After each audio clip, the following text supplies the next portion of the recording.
So it's Friday, February 7th. The market is closed, and this is the fun part of the week where we do an analysis on how we made out. I always keep a notebook and put down my trades so that I can go back on it. So I just want to go over this sheet. The first thing you notice is that this is the shares we had. These are the dates that we put the shares on.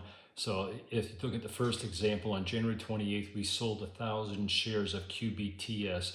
So we sold the 550 put and we got 48 cents for it. This is where it closed today at 581. This is the total amount of equity we had in this trade. This would be the return of $480, which is approximately 8.7%. This trade finished out of the money. That's what the O and the I is for. We'll just pick another one. Here's SMR that we traded on February 4th. We did 500 shares of the 23 put, and we sold those at $1.03. This trade expired today at $25.84, which puts it out of the money. We had a total of $11,500 tied up in this trade, in which we made $515. The percent gain on this is about 4.5%. So when you look at this column, this is the total number of shares we had outstanding. It was about 3,800. The premium open, when I do an analysis to figure out how much I am going to get for selling these options, this is the premium open.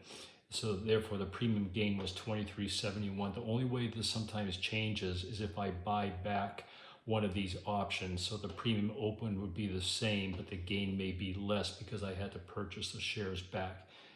Anyway, the total equity we spent on this was about $51,900. We had tied up in our account. The gain was $2,371.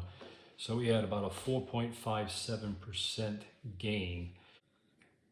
So when I analyze a portfolio, I turn this about 25 times a year, which is about every 2 weeks. And you can see when these trades are put on right around the 28th to the February 7th, it's about a 2-week time frame. So I look at, we turn it over about 25 times. So if I take 25 times the turnover at 4.5%, it comes out to a yield of about just over 100% if you keep this same program up through the year. All in all, a pretty good week. Have a great weekend, everybody.